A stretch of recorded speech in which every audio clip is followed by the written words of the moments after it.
నిరుద్యోగ యువత ఈ రోజు మగ్గుతుంది. నిరుద్యోగ సమస్య చెప్పుకుందామని సరే కనీసం స్పందించలేదు.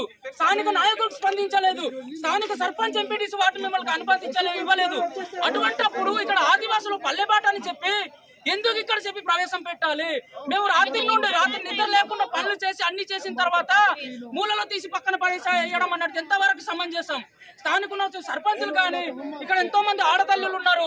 వాళ్ళ యొక్క సమస్యలు తెలియపరచడము వ్యక్తపరచడం వస్తే ఇక్కడ అడ్డుకోవడం అనేది దుర్మార్గమైనటువంటి చర్య.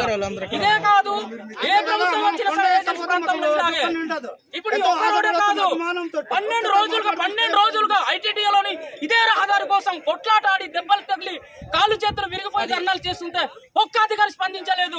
స్థానిక ఎస్పీ గారు కానీ, సీఏ గారు కానీ, కలెక్టర్ కానీ ఎవరు కూడా స్పందించలేదు. స్థానిక ఉన్నటువంటి ఎమ్మెల్యేలు, ఎంపీలు కానీ ఒక్క నాయకుడు కూడా స్పందించలేదు. ఇది అంటే ఈ గోడు చెప్పుకుందామంటే మాకు అనుమతి ఇచ్చట్లేదు. మాకు ఖచ్చితంగా అనుమతి ఇవ్వాలి. మా సమస్యలు నేరుగా చెప్పుకునే దిశకు మేము చెప్పుకుంటాము. ఖచ్చితంగా స్థానికులకు అనుమతి ఇవ్వాలి. అనుమతి ఇవ్వాలి. నిరుద్యోగ సమస్య నెరవేర్చాలి. సమస్య నెరవేర్చాలి. ఇవ్వాలి.